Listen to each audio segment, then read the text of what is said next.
because people are always worried about, well, what does it cost? And then when they do decide how much it costs, they have to decide, my goodness, is this cost reasonable? So what I want to do today is just help you see how you can use time value of money to make better comparisons with your cost for your energy conservation methods than the typical way that it's done with payback. And to do this, I really need to make sure that everybody's up to speed on equivalency in terms of money. In other words, if I've got a pile of money today, is it worth the same amount today as it will be a year from now, or 5 years from now, or 10 years from now, and what are the impacts that are involved in that? And then I want to close out by saying, well, now that I've told you all about all the financial things, what about all the non-financial things that are also really important in the decision-making process? So if we start out with the money piece, there is a process that people go through to determine if energy conservation measures are a good investment that are simple and easy to measure. We've all used them. We usually call it a simple payback method. So if I've got an energy conservation method that is going to give me an annual savings of $100, and I've got a cost of that of $1,000, it looks like it's going to take me about 10 years to pay it, get a payback. But what is really missing in this process? What kind of pieces do we not include in this analysis? Cost of energy increasing? Sure. So now we've got the cost of the energy, and does it stay stagnant? So maybe next year I'll be saving $120, or maybe I'll only be saving $101. So you got that variable. What else does this really discount? The maintenance cost of the new equipment?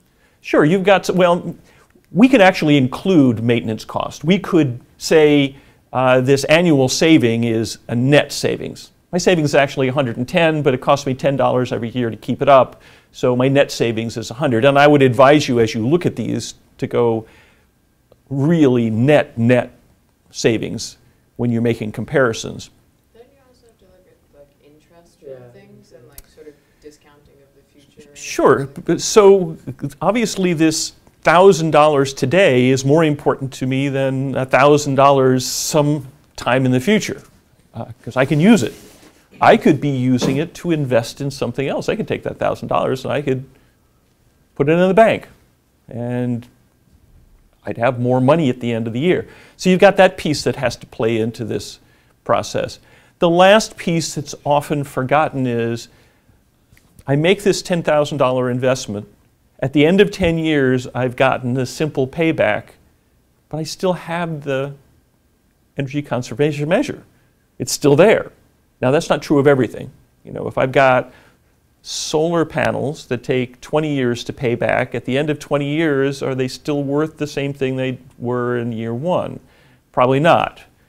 We really don't know if that's the end of their life, but we know that their life's not going to go on a lot longer, or at the very least, the system's going to be less efficient than it was. On the other hand, if I put in foam insulation, at the end of 10 years, do I still have the same amount of foam insulation? Is it still working as well? Probably. How about 20 years? Probably. How about 30 years? Probably. So now this analysis doesn't make as much sense. So this whole idea of payback brings up the question of what's the life expectancy of the building? Well, what does that have to do with the payback issue? What's the life expectancy of the energy conservation measure? How does that fit with my interests? If I'm only going to own the building for 10 years, I don't really care, because the next buyer's not necessarily going to give me that $1,000 back. It's not going to be readily obvious to them. We wish they could. We think they should, but in reality, it doesn't usually happen. So we've got all of these ownership issues that are wrapped up in this process. So using simple payback is usually not enough to be a total decision tool. It's a great first step, but it's good to be able to go a little bit deeper than that. So our goal now is to say, well, what are other choices that we have in terms of viewing cost and benefit to determine payback for energy conserving retrofits? And another way that is common, not so much in the world of doing residential energy retrofits, but in the world of doing business-related or commercial retrofits, is to make a comparison to something that is more like what a business would do when they're deciding, am I going to buy a new piece of process equipment? And the whole idea is to look at the return on the investment. So if I have a $1,400 energy conservation investment, and that provides me $100 a year energy savings, the payback, the simple payback, is 14 years. That's a simple one for us to think about. But if we take that same investment and we look at it at more of a return in investment activity, that return of $100 per year is a 7% per year return. So now we're looking at that return on investment and going, well, is 7% a good investment return?